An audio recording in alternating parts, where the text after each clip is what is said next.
अस्सलाम वालेकुम, आप देख रहे हैं डायरेक्ट लाइन और मैं हूं बतूल राजपूत। सबसे पहले आज के अहम मौज़ूआत आपके साथ शेयर करते हैं। बिलावल भुट्टो ज़रदारी ने एक बहुत अहम खिताब किया है जिसके चीदा चीदा नुकात आपके साथ प्रोग्राम में आगे से शेयर करेंगे, लेकिन फ़िलहाल आपको ये बताएं कि उन्होंने कहा कि अदलिया में तकसीम है जिसकी वजह से आइनी अदालत बनाना ज़रूरी है। हुकूमत और अदलिया के दरमियान खलीज बढ़ती जा रही है। कभी स्पीकर का ख़त आता है, कभी इंफॉर्मेशन मिनिस्टर कोई प्रेस कॉन्फ्रेंस करते हैं। ये सारे मामलात क्या नताइज आने वाले दिनों में लेके जाएंगे। और 28 सितंबर का PTI का जलसा, क्या PTI ये जलसा करने के लिए किसी नए हिकमत अमली को अपना रही है? क्योंकि आज जब अली अमीन गंडापुर की मुलाकात हुई इमरान खान से तो उन्होंने सहाफ़ियों से बात नहीं की और ये खामोश मैसेज किस बात का इंदिया है, इसके ऊपर भी बात करेंगे। मुझे प्रोग्राम में ज्वाइन करें मोहम्मद आदिल साहब, सीनियर साफ़ी हैं। हसन रज़ा पाशा साहब मुझे प्रोग्राम में ज्वाइन करेंगे, chairman executive committee Pakistan bar council हैं। और मुदस्सिर खालिद अब्बासी साहब ज्वाइन करें जो कि साबिक जज लाहौर हाई कोर्ट हैं। बहुत शुक्रिया आप लोगों का प्रोग्राम में ज्वाइन करने के लिए। मुदस्सिर साहब, चूँकि कानूनी मामलात हैं तो पहले आपसे शुरू करते हैं। पहले इनफैक्ट सुनवाते हैं कि बिलावल साहब ने आज क्या बात कही और वो ये क्यों कह रहे हैं कि आइनी अदालत बनना चाहिए और वो उसकी जिम्मेदारी भी ले रहे हैं। आपको सुनवाते हैं। मियां शहबाज शरीफ साहब का नियत पे शक करते हो करो। अगर आप किसी जज साहिबान का नियत पे शक करते हैं करो, किसी इदारा का नियत पे शक करते हैं करो, मेरा नियत पे शक ना करो। जी मुदस्सिर साहब, एक तरफ तो हम कानूनी बहस देख रहे थे इन सारे मामलात के ऊपर, लेकिन आज बिलावल साहब ने कहा है कि आप गवर्नमेंट की नीयत के ऊपर शक कर सकते हैं, मेरी नीयत के ऊपर नहीं कर सकते। ये चार्टर ऑफ डेमोक्रेसी भी में मेंशन किया गया था, बेनज़ीर का वादा भी निभाना ज़रूरी है, लेकिन वो ये कहते हैं कि it is legally absolutely important to make a constitutional court. और उन्होंने कहा कि बाकी ममालिक में भी है। देखिए जी, इसमें जहाँ तक बिलावल साहब आपका ताल्लुक है कि इनकी नीयत पे शक हो रहा है, तो इसमें मैं आपको ये बताऊँ कि कुछ ऐसी बात है वो हुकूमत का हिस्सा है नहीं है, लेकिन जो इसका कानूनी पहलू है और जो इसका अमली पहलू है वो ये है कि दरअसल इस वक्त इसमें कोई दो आरा नहीं है कि आम आदमी को इंसाफ की फराहमी में बहुत बड़ी रुकावटें इस वक्त ऑन ग्राउंड एग्जिस्ट कर रही हैं। और ये एक हकीकत है कि आम आदमी को इंसाफ जो है उसकी फराहमी में रियासत बतौर बरसियत मजमुई जो है वो नाकाम हो चुकी है। इसके साथ साथ दूसरी आम बात यह है कि बतौर एक वकील के और शोबा कानून के एक तालिब इल्म की हैसियत से मेरी अपनी ऑब्जर्वेशन ये है कि दरअसल अदालतें जो हैं वो अपना रेगुलर जो काम होता है, जो जिसका ताल्लुक आम आदमी के केसेस के साथ होता है, वो पसे पुश चले जाते हैं और ज्यादातर जो है वक्त अदालतों का हाई कोर्ट में भी और सुप्रीम कोर्ट में भी सर्फ होता है सियासी मुकदमात की समाअत में, जिसका बराह रास्त सफर और जो है वो एक आम आदमी होता है। तो इसमें तो दो आरा नहीं है कि आईनी अदालत जो है ये बात काबिल बहस है, इसमें कोई आरा नहीं है कि ये काम मुकन्ना का है, ये काम हुकूमत का होता है, ये काम रियासत का है कि वो बैठकर इस मसले का हल निकालें और ये बताएं कि इस सिचुएशन से कैसे निकला जा सकता है। जी ठीक है खालिद साहब, जी खालिद साहब प्लीज आई होल्ड यू है, बाकी लोगों को भी शामिल करते हैं। हसन रज़ा पाशा साहब, ये बहुत अहम नुक्ता है जो आपने उठाया है, लेकिन इसके मुकाबिल दलील ये है पाशा साहब कि आप एक पैरेलल कोर्ट बना रहे हैं और जो फिर CJ होगा वो तो सिर्फ डमी CJ है, उसका क्या इख्तियार रह गया है?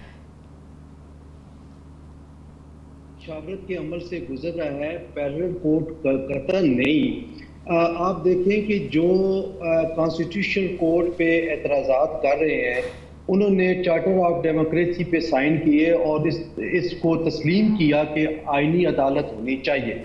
अब उसके खदोखाल कैसे होने हैं, उसके हैयत क्या होनी है, किस तरीके से उसका फंक्शन होना है, तो ये डेलिब्रेशन और मुशावरत के बाद ही मुमकिन हो सकेगा कि आपने इसको फाइनली कहाँ पे सेटल डाउन करना है।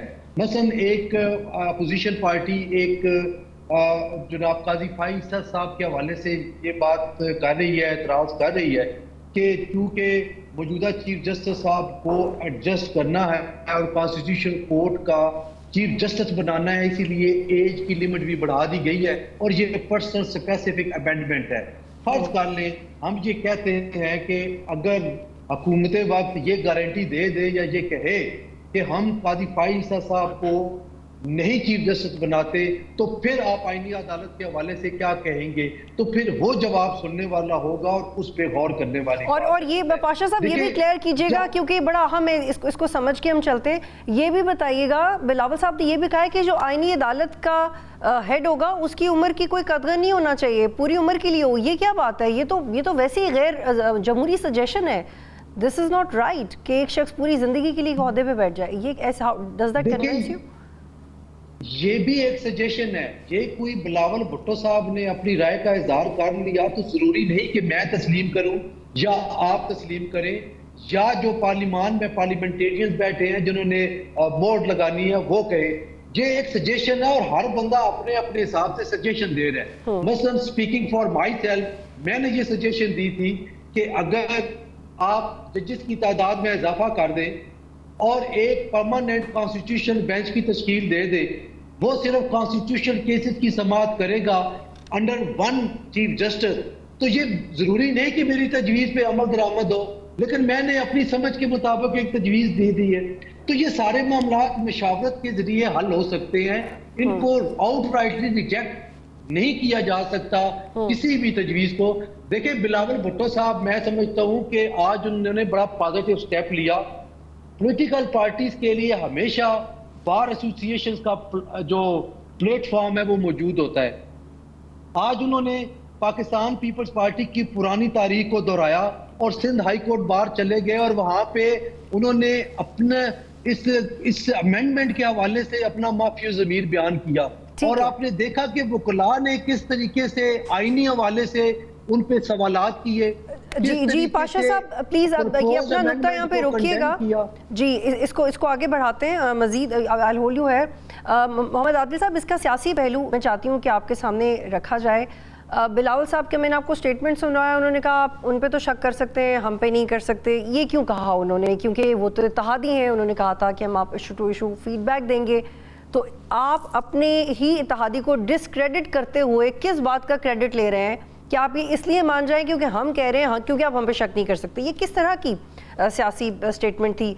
ये सिर्फ उनका पॉलिटिकल ब्रॉटअप हो रहा है इसलिए उन्हें एग्रेसिव स्टेटमेंट्स देना पड़ते हैं? क्योंकि माजी में भी कुछ बिलावल साहब ऐसी स्टेटमेंट्स देते थे और कहा जाता था कि अभी वो सीख रहे हैं। तो ये सीखने के लिए थी स्टेटमेंट या ये आसिफ अली जरदारी साहब का अपना आइडिया था?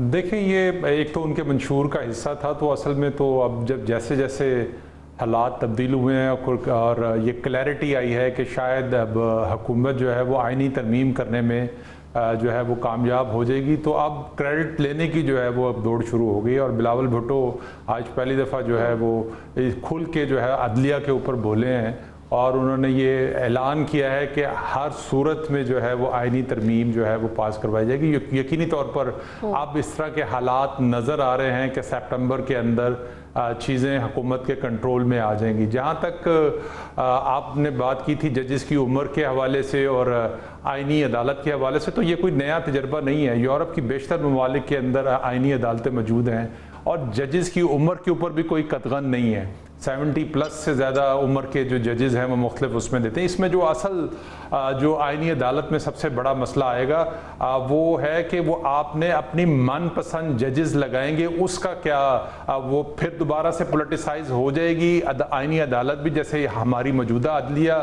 जो है वो पोलिटिसाइज है।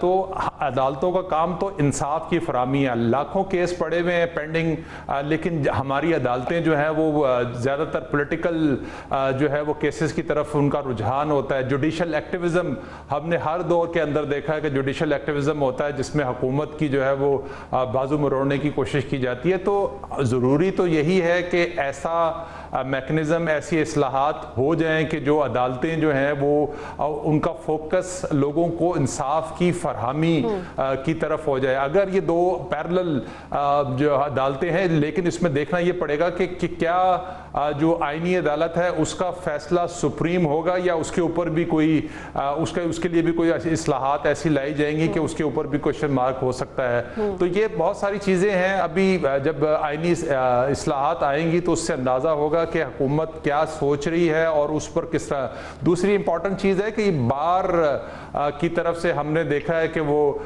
कोई इतना ख़ास रिएक्शन जो है वो इस तरह के मामलात पर नहीं आया। सिंध में भी उन्होंने जो आज खिताब किया है उसमें उन्होंने एक और चीज़ कही है कि वो सूबाई सतह के ऊपर भी आईनी अदालतें बना सकते हैं। तो ये एक हुकूमत का इनिशिएटिव है, देखते हैं कि वो इसमें अपने मकसद में कामयाब हो पाएगी कि नहीं हो पाएगी। और जहाँ तक क्रेडिट लेने की जी जी जी जी जी जी मुकम्मल कीजिएगा।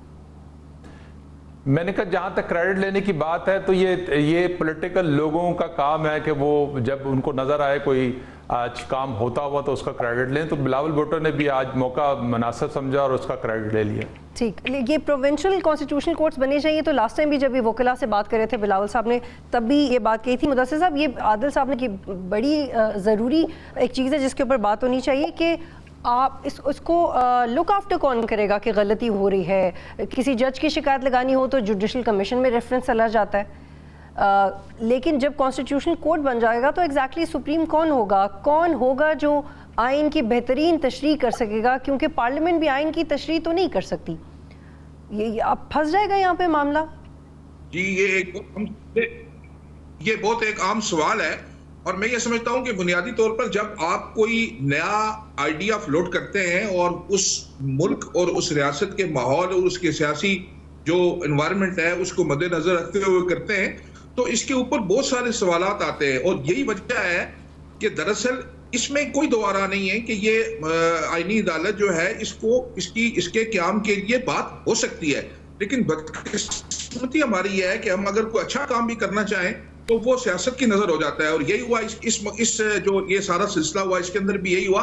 और बदकिस्मती से इसमें एक पहलू और ये भी है कि जो हमारे सियासतदान हैं उनके अपने पॉलिटिकल इंटरेस्ट इतने होते हैं कि वो अपने सियासी मफादात को मद्देनजर रखते हुए उस जाविये से उस अच्छी चीज को भी जो है वो क्रिटिसाइज करना शुरू कर देते हैं। होना तो ये चाहिए था कि ये जो बातें हैं, ये जो सवालात आज उठे हैं कि पहला बहुत इंपॉर्टेंट सवाल यह है कि क्या सूबाई सतह पर भी आईनी अदालत का क्या अमल में लाया जा सकता है, एक बात। दूसरी बात कि बहुत इंपॉर्टेंट बात यह है कि अगर आपने आईनी अदालत सुप्रीम कोर्ट लेवल पर बनानी है तो फिर पहला सवाल यह पैदा होगा कि सुप्रीम कोर्ट या पाकिस्तान का या रियासत पाकिस्तान का चीफ जस्टिस कौन होगा, यानी चीफ जस्टिस ऑफ पाकिस्तान कौन होगा। अब ये तो मुमकिन नहीं है कि आईनी अदालत का एक चीफ जस्टिस हो और फिर जो दूसरी रेगुलर कोर्ट है उनका चीफ जस्टिस दूसरा हो। शायद मुमकिन भी हो, लेकिन बहरहाल ये बात अगेन मैं कहूंगा कि ये काबिले गौर बात है। इसी वजह से ये बात कही जाती है। और इस हवाले से बिलावल साहब ने जी, मुदस्सिर साहब प्लीज आप यहाँ पे ठहरिएगा। जो आईनी तरमीम की जाती है इसके ऊपर बार काउंसिल्स को, सियासतदानों को, आम पब्लिक को, सबको ऑन बोर्ड लेकर एक बड़ी डिबेट जो है वो की जाए। लेकिन मुदस्सिर साहब, डिबेट तो उन माशरों में होती है जहाँ पे आप इवॉल्व करें अपनी आर्ग्यूमेंट में, जहाँ पे एक वाजे आपने एक साइड ली हुई है कि ये इस पार्टी को सूट करता है, उस पार्टी को सूट करता है, वहाँ पे डिबेट्स नहीं होती अनफॉर्चुनेटली। मैं चाहती हूँ कि जो बाकी, मैं प्लीज मुदस्सिर साहब, आई प्लीज होल्ड यू है, I request you to please stay here. मैं सुनवाना चाहती हूँ कि बिलावल साहब ने और क्या बातें की हैं, फिर से बात करते हैं। जी सुनवाएं। कानून साजी और आईन साजी अदालत के थ्रू नहीं हो सकता, ये नहीं हो सकता है। जी जी, एक कुछ और भी उन्होंने कहा है, वो भी सुनाते हैं आपको। आईनी अदालत तो बनेगा, रिफॉर्म को हमें ले आने पड़ेंगे। जी पाशा साहब, बिलावल साहब ये कह रहे थे कि कानून साजी और आइन साजी अदालत के ज़रिए नहीं हो सकती और हमें लाने पड़ेंगे रिफॉर्म्स। लेकिन जो सवाल अभी तक रेज़ हुआ है कि क्या दो सीजे हो सकते हैं, और पर्सनली जहाँ तक मेरी अंडरस्टैंडिंग है, I find no obnoxiousness in this development कि कोई एक और कोर्ट बन रहा है, एज लॉन्ग एज उसमें ट्रांसपेरेंसी का एलिमेंट हो। दुनिया में 80 से ज़्यादा ममालिक में कॉन्स्टिट्यूशनल कोर्ट्स मौजूद हैं मुख्तलिफ सतह पे, लेकिन वहाँ पे ट्रांसपेरेंसी मेंटेन की जाती है। लेकिन आदिल साहब ने भी इसकी तरफ निशानदेही की है, वो ट्रांसपेरेंसी कहाँ से लाएंगे, फिर शायद कोई एतराज़ नहीं करे। देखें, जो बिलावल साहब ने जो बात की है वो एक किस तनाजुर में की है, मैं वो सुन रहा था, उनकी थोड़ी सी स्पीच मैंने सुनी है। आप देखें कि अल्फाज क्या थे कि पार्लियामान से आइन, कानून साजी और आइन में तरमीम कोई और इदारा नहीं करा सकता, पार्लियामान ने खुद करनी है। और उन्होंने जिक्र किया था जो 19th अमेंडमेंट है उसका, कि हमारे गले पे हाथ रख के तो अदलिया ने हमसे वो तरमीम कराई थी और बादल नाखास्ता हुई थी। देखिए ये चीजें बहरहाल कन्फेशनल स्टेटमेंट आ गई एक पॉलिटिकल लीडर की, और उसने बबांगे दोहल कहा कि ये हमसे करवाई गई है। और ये इस तरह की चीजें अगर होती हैं, कोई और इदारा पार्लियामान पे असरअंदाज होता है या कोई और इदारा अदलिया पे असरअंदाज होकर अपने काम करवाता है, तो फिर आपको उस वक्त तो नहीं पता चलता, आप महसूस तो कर रहे होते हैं कि कुछ गड़बड़ है, लेकिन बाद में कोई खुद नविश लिखता है, कोई ऑटोबायोग्राफी लिखता है, अपना इंटरव्यू देता है, तो बात सामने आती है कि वो तरमीम या वो बात या वो फैसला, वो जजमेंट किस तनाजर में की गई होगी। आपको याद होगा कि जस्टिस नसीम हसन शाह एक टीवी इंटरव्यू में उन्होंने तस्लीम किया कि भुट्टो केस में हमारे ऊपर क्या दबाव था और क्या प्रेशर था, और ये हमने जो फांसी की सजा दी है वो प्रेशर में आके दी है, अपनी नौकरी को बचाने के लिए दी है। देखिए जब जजेस अपनी नौकरी को बचाने के लिए कोई फैसला करते हैं तो फिर उनको जजेस रहने का कोई हक नहीं है, उनको चाहिए कि वो छोड़ के बाहर आ जाए। लेकिन यहाँ पे हर बंदा, लेकिन पाशा साहब मैंने एक और जाविया इसमें शामिल करना था, लेकिन इस पे कमेंट कर दें क्योंकि आदिल साहब ने सवाल रेज किया है। तो फिर इसमें वकला तंजीमें किधर हैं? अगर जजेस अपनी नौकरी बचा रहे हैं मेजॉरिटी ऑफ देम, तो फिर आप लोग किधर हैं? आप लोग इकट्ठे क्यों नहीं है? इतनी वाज़ेह पोलराइजेशन है, क्यों नहीं इकट्ठे हो जाते?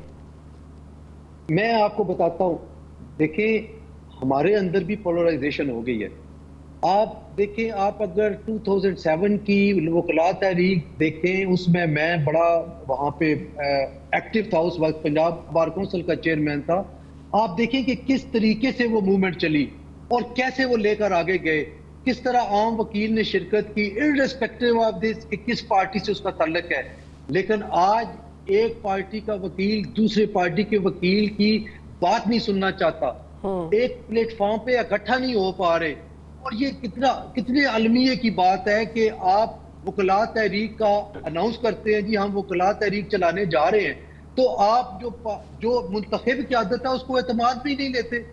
मुंतखब क़यादत पाकिस्तान बार कौंसिल की है, सुप्रीम कोर्ट बार एसोसिएशन की है, प्रोविंशियल बार कौंसिल्स की है। ठीक है जी, जी पाशा साहब, ये मोहम्मद आदिल को मैं इसमें शामिल करना चाहती हूँ। जी आदिल साहब, एक तो प्लीज़ इस पर भी ज़रूर बात कीजिएगा, जो हम ऑलरेडी ये वकला के रद्द-ए-अमल से बड़ी उम्मीदें लगा के बैठे हुए हैं। On the other hand 63A पे आते हैं। अब ये भी सुनने में आ रहा है कि जस्टिस मुनीब साहब ही माइट रिक्यूज़ के मुझे नहीं 63A की जजमेंट के हवाले से जो पिटिशन है उसमें शामिल नहीं होना। अगर वो नहीं होंगे तो ये एक नई नौयत का बहरान होगा। और आमतौर पे होता ये कि मैंडेटरी है कि जो ऑथर ऑफ द जजमेंट हो वो उसका वहाँ पे होना ज़रूरी है। तो जस्टिस मुनीब का 63A के मामले पे, उसकी सुनवाई पे, उनकी मीटिंग्स में होना ज़रूरी है, लेकिन अगर वो ना आए तो फिर देखें वो एतराज़ कर सकते हैं। जैसे जस्टिस मंसूर अली शाह ने एतराज़ किया कि वो उनको तहफ़्फ़ुज़ात हैं इस कमेटी की तश्कील के ऊपर भी, सदारती आर्डीनेंस के ऊपर भी। तो जो 5 रुकनी बेंच बना है उसमें CJ ने जो है वो उनको जस्टिस मुनीब को शामिल तो किया है। अब देखना यह है कि उस दिन जस्टिस मुनीब क्या उस हियरिंग में बैठते हैं या वो भी जो है वो इस कमेटी पे एतराज़ करते हुए, इसके ऊपर एतराज़ करते हुए बेंच से अलहदा हो जाते हैं। बेंच से अलहदा होंगे तो ऑब्वियसली चीफ जस्टिस के पास इख्तियार है कि वो किसी नए जज को जो है वो उस कमेटी, उस बेंच में शामिल करके तो उसकी प्रोसीडिंग को आगे ले जा सके। अदरवाइज़ वो ये भी हो सकता है कि वो 4 रुकनी बेंच ही जो है इसकी प्रोसीडिंग करे, क्योंकि रिव्यू का मामला है। इसमें हुकूमत देखते हैं कि अब इसमें क्या प्ली लेके आती है। गो के अदालतें जो हैं वो अपने फ़ैसले जो हैं वो जो है कंप्रोमाइज़ फ़ैसले जो है अदालतों के अब हमें नज़र आते हैं। पॉलिटिकल, जैसे आज बिलावल ने भी कहा कि अदालतों के अंदर जो है वो सियासत है जो कि नहीं होनी चाहिए। पिछले काफ़ी अरसे से पहले हम देख रहे थे कि एस्टैब्लिशमेंट प्लस अदलिया जो है वो हुकूमत के ख़िलाफ़ खड़ी होती थी, अब हुकूमत प्लस एस्टैब्लिशमेंट अदलिया के ख़िलाफ़ खड़ी हुई है। तो ये वक्त के साथ साथ जो है वो हालात के मुताबिक जजेस की राय भी बदल रही है, जजेस की जो अपने ख्यालात हैं या उनकी जो एफिलेशंस हैं वो रिफ्लेक्ट हो रही हैं, जो कि नहीं होनी चाहिए फैसलों के ऊपर। लेकिन बदकिस्मती से कि हमारे हर फैसले के ऊपर जो है वो जजेस की अपनी रिफ्लेक्शन नज़र आती है कि कौन सा जज किस पार्टी की तरफ उसका जो है वो इन्फ्लुएंस है, वो किस पॉलिटिकल लीडर से वो मुतासिर है या किस जमात से मुतासिर है। अब तो बड़े वाज़ेह तौर पे जजेस जो है उनका टिल्ड नज़र आता है कि वो आया पीटीआई की तरफ उनका रुझान है या किसी और जमात की तरफ रुझान है। तो ये बड़ा ख़तरनाक जो अदालतों की जो इंसाफ के तकाजे हैं उसके मनाफी अमल है। लेकिन हमारे जजेस बातें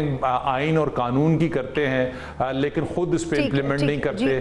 तो अब देखते हैं कि जस्टिस मुनीर जो है किस तरह से इस मामले पे रिएक्ट करते हैं। जी, और एक ब्रेक की तरफ आगे बढ़ना है और ये बहुत ज़रूरी है कि सीजे अपने कॉलीग्स की रिजर्वेशंस को एड्रेस करें। जब मीडिया सवाल उठाता है तो वो कंटेम्प्ट के कॉन्टेक्स्ट में आ जाता है। कोई और रेगुलर सवाल करे सोशल मीडिया पे तो उस पर भी कदर लगती है, समझ में आता है। लेकिन अगर आपके अपने कॉलीग्स, आपके अपने बेंच शेयर करने वाले लोग आपसे पूछ रहे हैं कि आपने फ़लाँ शख्स को क्यों हटाया या फ़लाँ मामले के लिए फुल कोर्ट अगर बिठाया था तो उसको चेंज करने के लिए कोर्ट क्यों नहीं बिठाया, तो वो हक है उन लोगों का जो आपके कॉलीग्स हैं, आप उनको जवाब दे दें। अगर आप आवाम को या मीडिया को आप नहीं समझते कि आप उनको जवाब दें तो एटलीस्ट जिनके साथ आप अपनी वर्किंग प्लेस शेयर करते हैं उनको तो जवाब दें। एक ब्रेक लेते हैं, फिर वापस आएंगे।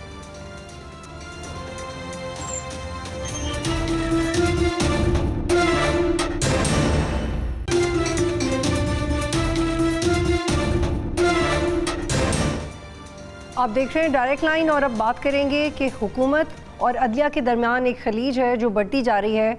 क्या हम एज्यूम कर सकते हैं कि किस तरह के नताइज होंगे? लेकिन वो एज्यूम करने से पहले माजी में नवाज शरीफ क्या कहते थे जब अदलिया की बहाली का मामला होता था या उनकी इज़्ज़त का मामला होता था या इस तरह के मामला होते थे कि अदलिया से एक फ़ैसला आ गया तो इम्प्लीमेंट होना चाहिए, वो क्या कहते थे? आप देखिए।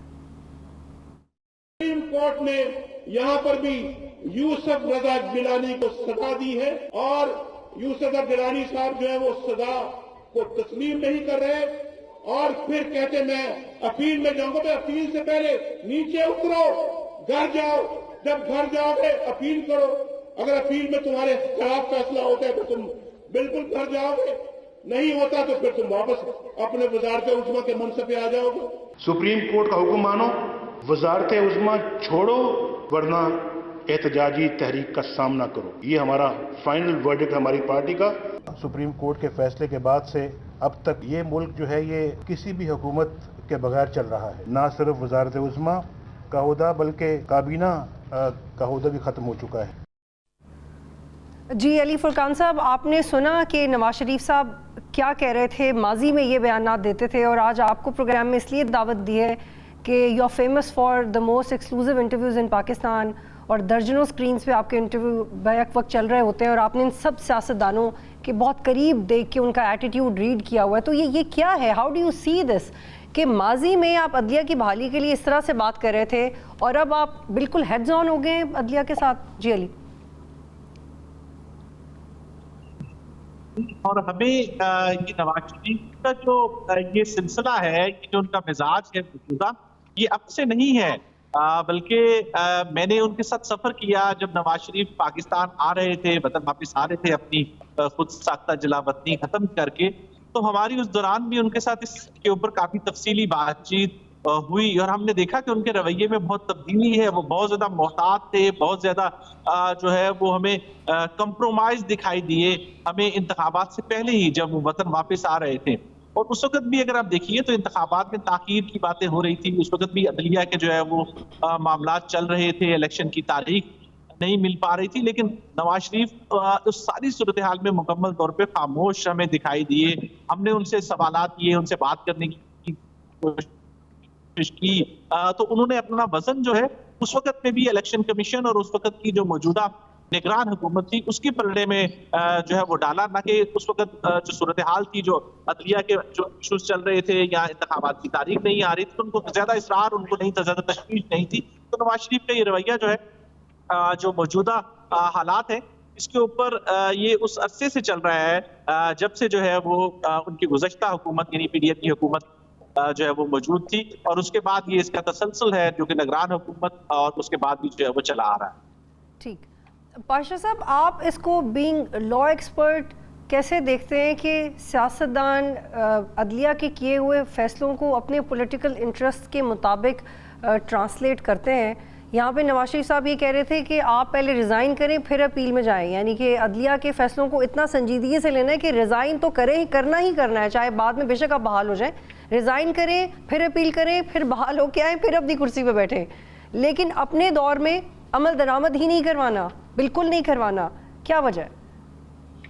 जी बिल्कुल, आइन और कानून और कदरें वो उस वक्त चेंज होती हैं जब आप इक़्तिदार में हों तो और हो जाती हैं, और जब आप अपोजिशन में होते हैं तो बिल्कुल मुतज़ाद हो जाते हैं।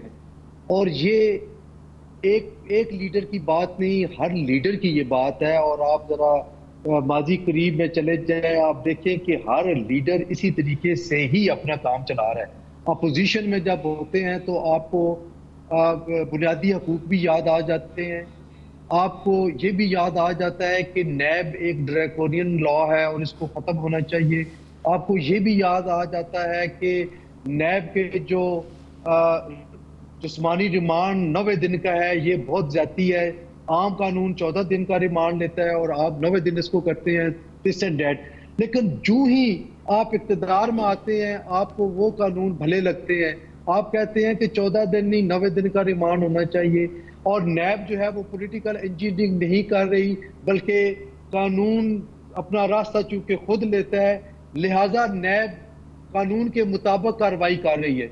और अपोजिशन में आप कहते हैं कि ये पॉलिटिकल इंजीनियरिंग के लिए, ये सिर्फ हमें पॉलिटिकल माइलस्टोन जो है वो अचीव करने के लिए हमें निशाना बनाया जा रहा है। तो ये सारी चीज़ें, हमारी कदरें, हमारी सोच, हमारी फिक्र, ये वक्त के साथ साथ चेंज होती है।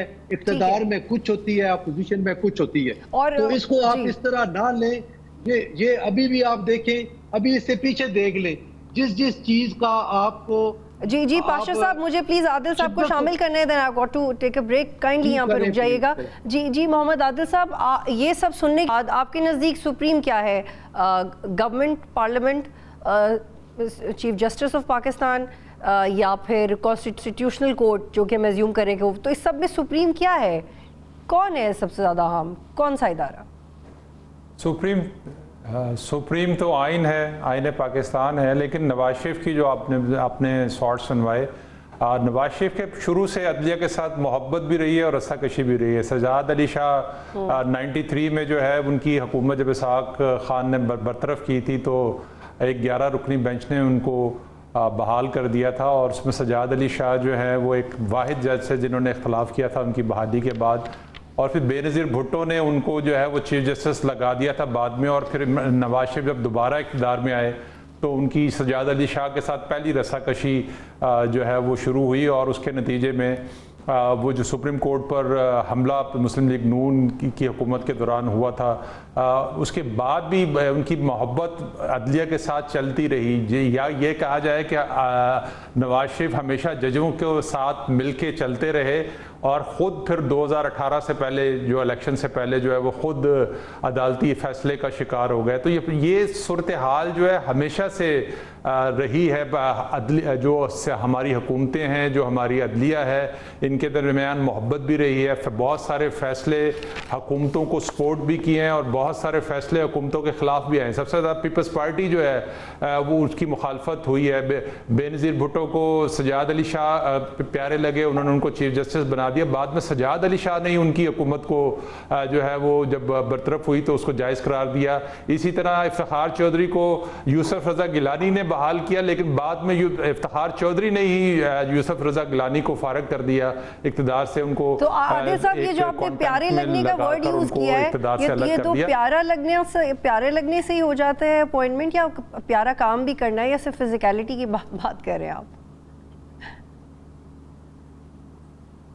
देखिए, मैं बात ये कर रहा हूँ कि जैसे अभी हमने मौजूदा दौर के अंदर देखा, साकिब निसार की अदालतें देखी कि उनका टिल्ट किस तरफ था। उसके बाद बंदयाल साहब की कोर्ट को हमने देखा कि वो किस तरफ उनका रुझान था, या अब मौजूदा जो चीफ जस्टिस है उनका रुझान से जो चीज़ें हमें नज़र आ रही हैं। तो ये प्यार मोहब्बत का खेल हुकूमत और अदलिया में हमेशा से चलता रहा है। बहुत सारे जजेस ठीक है आदिल साहब, यहाँ पे एक ब्रेक लेनी है। और आपने जो रुझान का लफ्ज़ इस्तेमाल किया है, सीजे साहब ने भी कहा था कि इतनी दिहाइयों से काम करने के बाद किसी ना किसी जज का रुझान बन ही जाता है। तो मुझे लगता है कि बिल्कुल अनजस्टिफाइड बात है। ये किसी भी अकल रखने वाले इंसान को कन्विंस नहीं कर सकता, क्योंकि जो जज का ओहदा होता है वो उसकी नौयत ही ये है कि वो इन्फ्लुएंस नहीं हो सकता। उस ओहदे की नौयत ही ये है कि वो किसी रुझान उसका बन ही नहीं सकता, सिवाय आइन उसका प्राइम रुझान होता है। एक ब्रेक लेते हैं और ब्रेक के बाद वापस आएंगे।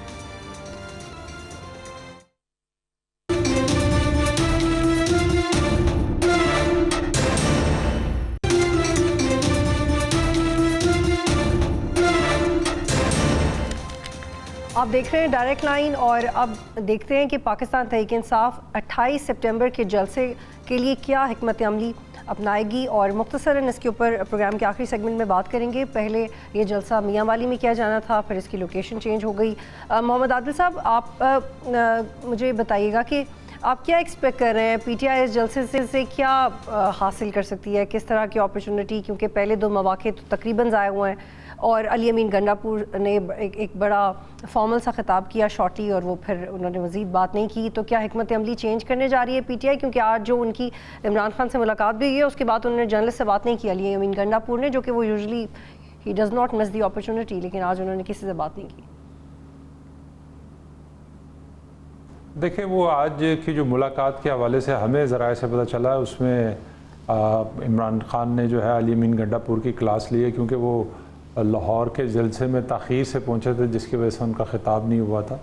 और इसी वजह से अब कोशिश तो उनकी है कि वो पिंडी के अंदर उनको जलसे की इजाज़त मिल जाए। आज उन्होंने एक दरख्वास्त दी है जिसमें लियाकत बाग और भाटा चौक जो है उस पर उन्होंने दिया, 2 इलाके उन्होंने मेंशन किए हैं। देखते हैं अब इंतज़ामिया उनको कहाँ पे जो है वो जगह देती है जलसे की। तो उसमें सबसे इम्पॉर्टेंट चीज़ तो ये है कि तहरीक इंसाफ को 2 मौके मिल गए, लेकिन उनका मोमेंटम जो है वो बनना शुरू हुआ है। मेरी तहरीक इंसाफ के कई रहनुमाओं से बात हुई है। अब उनका कहना यह है कि जो कारकुन है उनको वो थोड़े से चार्ज हुए हैं इन 2 जलसों की वजह से, और एक्टिविटी जो है वो बढ़ना शुरू हो गई है तहरीक इंसाफ के अंदर। वो जो पहले लोग अपने आप को जाहिर नहीं करते थे या अपने झंडे लहराने से गुरेज करते थे, अब उन कारकुनों ने जो है वो झंडे अपने घरों पर लहराना शुरू कर दिए। तो ये एक अच्छी जो तहरीक इंसाफ के अंदर जिसे कहते हैं कि वो एक बार फिर जान सी पड़ना शुरू हो गई है। और आदिल साहब, क्या यही वजह है कि वो आदिल साहब, क्या यही वजह है अली फुरकान साहब के पीटीआई ने अपनी लोकेशन चेंज कर दी है जलसे की? क्योंकि आपको याद है कि इस्लामाबाद की पैराफ्रीज में उन्होंने जलसा किया, वो भी बहुत मुश्किलों से। अब दोबारा पिंडी को चूज करने के पीछे क्या सियासी वजह हो सकती है? बुनियादी तौर पे तो पीटीआई के अंदर अभी तक ये मतलब क्लैरिटी नहीं आ सकी है कि उन्हें किस हिकमत अमली को लेकर चलना है।